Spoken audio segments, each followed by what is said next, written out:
So if you've been following me for a little while, you know that I was kind of disappointed with Bury Our Bones, The Midnight Soil. The idea was that it was going to follow 3 different women across 3 different timelines whose stories intermingle. Oh, and by the way, they're toxic lesbian vampires. That sounded perfect for me. I was so excited. But the way that the plots intermingled, the way it overlapped, and the way the characters ended up in the end kind of let me down, and I just wasn't really that excited about it when I finally finished it, which is very unfortunate. And I know a lot of people really love that book, and that's perfectly fine. It just, the writing was not for me. It was too much like Addie LaRue, which also wasn't for me, and I know that is also a controversial take, but here I am saying it out loud right now. Addie LaRue was not my favorite book, and so it was really hard for Bury Our Bones, The Midnight Soil to be the book for me. So when I saw that Silvia Moreno-Garcia had a book coming out that followed 3 different women across 3 different timelines whose stories intermingle, but it's about witches instead of vampires, I was like, let's fucking go. Let's give it a go. Because I know that Silvia Moreno-Garcia's writing is for me. How do I know that? Because I loved Mexican Gothic. I really liked certain dark things. I have not picked up anything else, so I thought I would pick up this book. I listened to it just recently through Libby, through my library, and I really love the way the audio was done. So this is going to be about The Bewitching by Silvia Moreno-Garcia. Okay, so let's give a bit of a plot overview because we have 3 plots happening kind of simultaneously. But we start with Minerva in 1998, and the 1998 vibes are vibing. We have movie references, we have music references, we have a small Massachusetts town with lots of ivy and overgrown forests and old buildings with lots of taxidermy in them, which reminded me way too much of my own college experience in the building that I went to do my PhD in, which had a museum full of taxidermied animals, and every hallway had different taxidermied animals in it, and I kind of loved it. So those vibes were already working for me. Minerva herself worked a lot for me too, because she was kind of someone who was dealing with depression, was struggling to find the motivation in her thesis, even though she absolutely loved her topic. She was just feeling overwhelmed and burnt out and like she wasn't making any progress. And that, for someone who spent 5 years in academia, was a feeling I could really resonate with and made her more compelling for me. And I really was attached to her from the beginning because of that. It's probably just a personal thing. It may or may not work the same way for you, but it worked for me. So Minerva starts off telling us about how she's kind of been ignoring writing letters to her mom and discussing things with her about what is actually happening in her life. And she's been avoiding her friends because she just feels like nothing matters at this point, and she just doesn't want to do anything. She'd rather just spend all day in bed and just let it be what it is. And that kind of description of depression is one that I think is not done super often in a lot of more popular books. And this wasn't even necessarily fixed by the end, which was kind of nice to see. Because when I do come across books where there's a pretty decent description of depression, it's always fixed by the end of the book. And that's not necessarily true to life. That's maybe something that we really would like to have happen, but it's not something that always happens. And it's nice to see things that are a little bit more of a true representation sometimes. So Minerva is writing her thesis about this author, Betty Tremblay. And Betty was not a very well-known author. She wrote a few small short stories that were published in some collections. She had a novella and a novel, and that was kind of it. She was a copy editor. But Minerva really likes this one story by her called The Vanishing, and she starts digging into it because it was inspired by a true story of Betty's really good friend and roommate, Virginia. I cannot remember Virginia's last name, but her name was Ginny, is what she went by. So that's what we will call her, is Ginny. I wish I could remember her last name, although I guess it's not important here. So we end up with Minerva trying to find a way to get these letters and information about Betty. She has one kind of thread that she can pull, and that is that Betty was a friend of someone who was related to someone who goes to her school. So she starts pulling at that thread and gets shut down because this is a very wealthy family who really wants nothing to do with her. Until one night, Minerva happens to stumble into this young man, Noah, who is wasted at a party. He gives Minerva a ride home. He has a driver. He's not driving. He's that wealthy that he has a driver. He gives her a ride home, and he's like, why don't you just come by and talk to my grandmother? I'm sure she'll have you for brunch or whatever. And so Minerva's like, yeah, this dude's wasted. There's no fucking way this is real, but let's go anyway, because why the hell not? So she goes, and she manages to kind of finagle her way into getting access to some of this information about Betty. Caroline Yates, not Yates. Yates? Yes, that is her legal married name. Cannot remember her maiden name, which kind of comes into play later, but it doesn't really matter for this. But me and names. So Caroline was friends with Betty and Ginny, and she doesn't really want to talk about Ginny going missing. She thinks that Ginny just ran off with this man called Santiago because Ginny was Ginny. And we kind of get there that something was going on there. So that's kind of where everything really starts. Minerva starts digging through these papers, and she gets this journal that Betty wrote that talks about everything that happened to Ginny during the year she went missing. So now we plunge back in time to 1934, which was so much fun, to be honest, of getting this story of Betty, who is roommates with Ginny, and she falls in love with Ginny. So we do have some sapphic representation in this one, though not from the main character, but Betty kind of becomes a bit of a main character through this flashback because we're kind of reading everything in first person from Betty's perspective. So her story kind of becomes its own chapters and its own character. She becomes her own character in this book. And I loved Betty as much as I loved Minerva. Betty was kind of like lower middle class student. She got into this university with this all-women school through a scholarship, and she was studying to try to work her way out of the way that her family lived and to be out on her own. She didn't want to just get married and start having kids and that type of life, so the best way out of that was to delay it by getting a degree. And we do find out that the main reason that Betty doesn't want that life is that Betty doesn't like men. She can't imagine herself with a husband. She doesn't want any of that. And she just so happens to fall in love with her roommate who she knows does not love her the same way. But she then kind of makes this like sisterly type bond with her in the fact that they look out for each other, they take care of each other. But Betty does have these other feelings kind of underneath everything as well. And so when Ginny starts thinking that things are happening to her, that she's being haunted, and Ginny is very into the kind of seance type vibes of that era.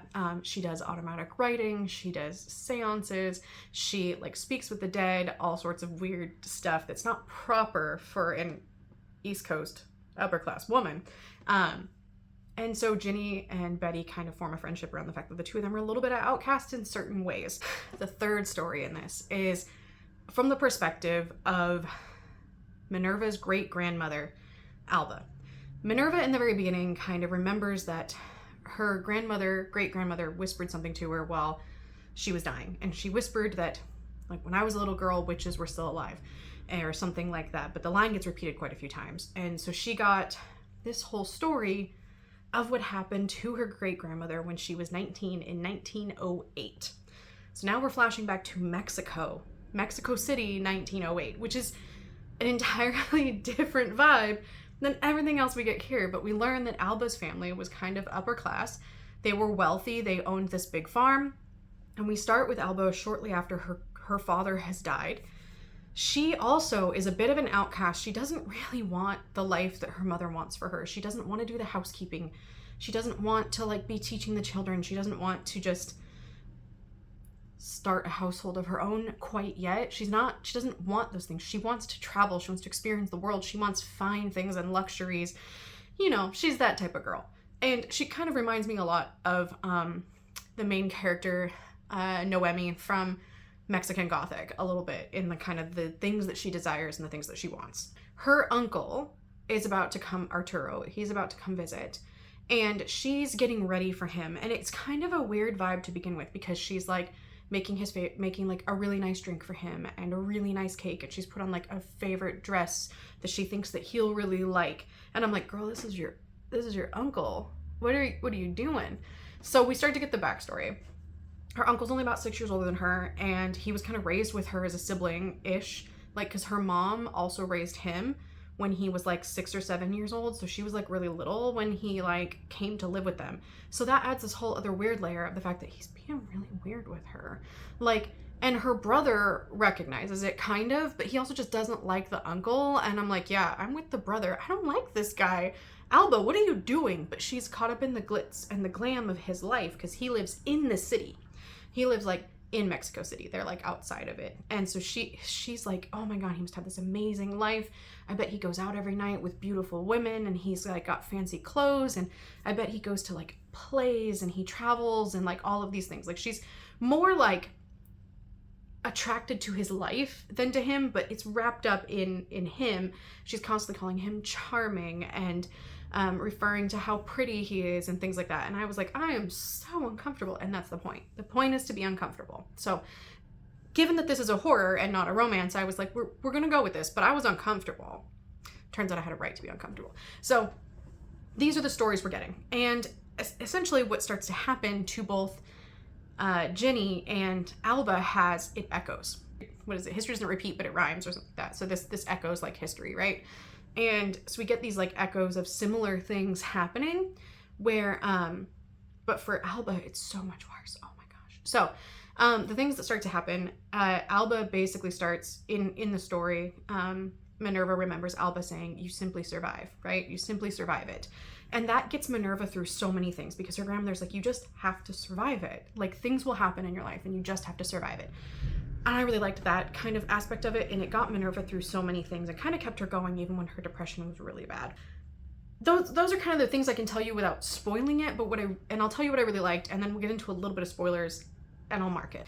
So one of the things I really liked in here was how we talked about classism, and how I really like how Silvia Moreno-Garcia does this, and she doesn't put it in your face as much as some other authors that talk about it, also in ways that I like, but this was much more subtle, and it was much more like, here's how these people live their lives. Here's how this person lives their life. Do you see the differences?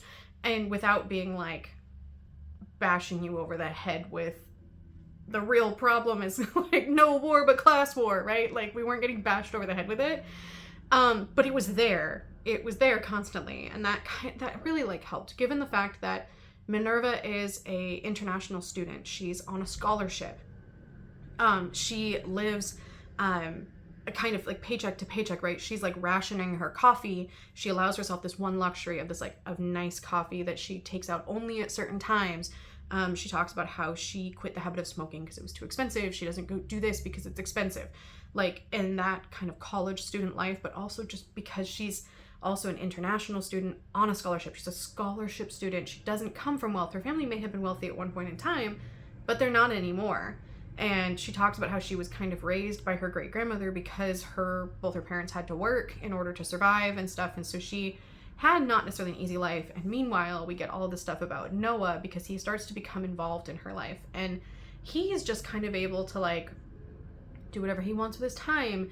He's like 24 and he's still an undergrad. Editing Tiff here to say that just because you haven't finished your undergrad by the time you're that age does not necessarily mean anything. I did not finish my undergrad until much later, but that's because I was poor. If I had been like wealthy with all of the resources, I probably would have been able to finish it sooner.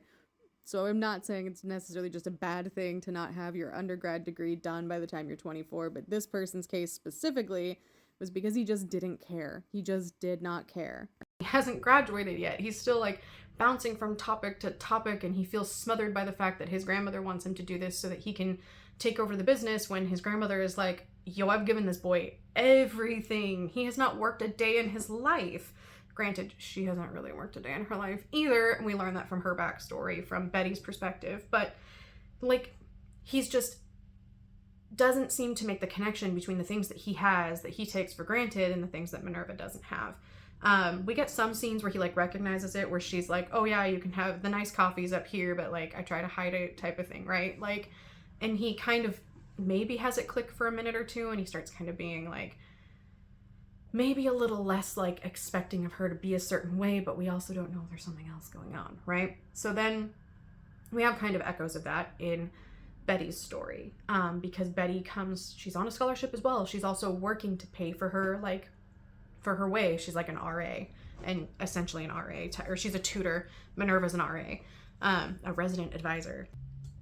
So Betty is a tutor. She's a French tutor. She's like working her way through school, and she's got these friends in Ginny and Caroline who are both pretty wealthy and have never really wanted for anything, and she kind of sees them just like Caroline really looks down on her, and then also looks down on Ginny for a while until she finds out that Ginny actually comes from money, and then she's like, oh, she's allowed to be eccentric, she comes from money.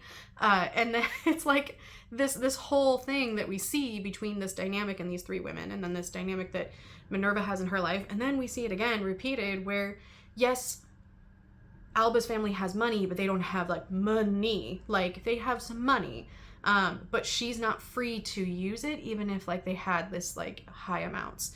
And we also see in her uncle that one of his drivers is he wants more money. He's already set to inherit his father's money, and he wants more.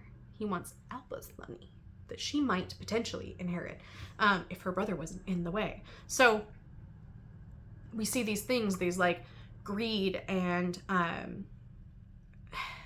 the desire to like move up through the class system and what that means and what you might have to sacrifice to do that. And we see a bit of that. We also see with like Caroline's family's business kind of going under, and what she is willing to do to keep the business making a lot of money, and the things that the lengths that she's willing to go to. And so we get these kind of conversations without having to like actually have them in the outright. We just see them in the subtext, which was so freaking nice to just see them as part of a plot, as part of the subtext, and not be like, oh, so Caroline did this thing, and you know she did that thing for money, right? You know she did it for money. Like, it's not in the text, it's just in the subtext. And I've so many new books recently are like, they give you the sentence and then they give you the subtext in a sentence, and I don't want the subtext in a sentence. I want to read, and I want to be like, oh, I'm pretty sure that I can take this from that, but I don't want to be bashed over the head with it sometimes. Sometimes I don't mind, like, if I'm really vibing with a story, but when it's every single story, right, it gets to be overwhelming of having this. So I really liked this. I think there were some things at the end that I was kind of disappointed that they weren't worked out, or they were just kind of left behind. But I think that doesn't overrule how I felt about the story while I was in the story. Like, I really liked how the story went. It was a little predictable. Once you got to like the kind of third mark, you're like, okay, I can kind of see where this is going, but how it gets there is a really good read. And that matters more to me. If I'm not reading a thriller or a mystery, I don't really care if I can kind of figure out what the ending is going to be, because there's still so many more pages to get me to the ending. And I want to know, like, how are we going to get there though? Like, what is going to happen along the way? Is our character going to come out mentally okay? Is she going to actually make it all the way through? Like, those types of things. And so I think because of that, this definitely kept it up there for me. And as a really high read. So brief spoilers. So if you've made it this far and you don't want to be spoiled, I will see you soon with another review. If you would like to be spoiled, come on in. I'm going to spoil a little bit. So we have this character called Conrad, and he is kind of set up to be like annoying to Minerva. He's constantly trying to like, he's a red herring essentially, because Minerva starts being bewitched. And she uses everything that she learned from her Nana Alba's story to protect herself in the end, which was really cool that she was like able to kind of do those things, and we were getting them through Alba's story, and then Minerva just kind of did them at the end, and you were like, oh, she did that thing, like, without seeing her do it. And again, getting things through subtext and not having them like spelled out for you constantly was so nice. So, but Conrad, he's kind of set up to be like this red herring of, is he the one bewitching her, or is he just a creepy guy? And then like his like little plot just kind of ends. Like, we don't really find out, like, we know he wasn't the guy doing the thing, but we also, he just disappears. He's just fades into the background, and I'm like, wait a minute. What happened to him harassing her? Is he gonna leave? Did she report him? Is he gone? Like, what the hell happened? We don't know. We don't know. So, that kind of annoyed me a little bit. Also, there's this like, is Noah also a witch? We don't know. And I think that was kind of nice, except for it was kind of abrupt on how it came about, because she was like kind of being friendly towards him. He was really helpful. And then all of a sudden she was like, wait a minute, he might be doing things. And I was like, wait, but we don't really, he seemed legitimately concerned for your safety. So, and now you're just like, now you're also doing the, oh, he's being coy about it too. No, come on. But what I did appreciate was that she didn't get with him. Like, it wasn't like, oh, I've found this love. She started off the story with being like, I don't really have interest in relationships. I don't really have time. It's not really something that I want. I don't have a desire to like be in a relationship. And then she just didn't. And I was like, oh, that's so refreshing. It wasn't like this man changed my opinion and now I'm in a relationship. She was not with anyone. She was still not interested in being with anyone. At the end, at least she didn't say out loud that she changed it. I mean, and the subtext would be like, she still felt the same way. She wasn't like, oh, now that I'm back on track with my thesis and I'm no longer being like hunted by a witch, let me get this man. Like, I was like, oh, thank God. Oh, thank God. Like, I'm so excited about the ending for that. So, I'm really happy with this book. I really enjoyed it. I'm going to be picking up a shelf trophy because I probably will reread this one. This is definitely one I will read. Like I said, I listened to it on audio. I think the audio was really well done. So yeah, a win from Silvia Moreno-Garcia. Definitely check it out if you want something a little witchy, a little spooky. It is set like the end, like the middle of summer. So this could be a good summer book too, but I think because it has those East Coast Ivy League kind of dark academic, it is not a dark academia, but it has a dark academic vibe to it. This could be a good fall book, a good early fall book if you are someone who likes to read seasonally. Otherwise, just read it year round, anytime. Like, it was just good. It was just good, and I liked the lore of the witches in this story a lot. So that's all for me. I will see you soon with another review. If you've made it this far, let me know if you would like to hear me talk about What Stalks the Deep, The Luminous Dead, or Psychopomp and Circumstance next, because I have those 3 on deck. So let me know if any of those sound good to you, and I will attempt to prioritize them. See you soon.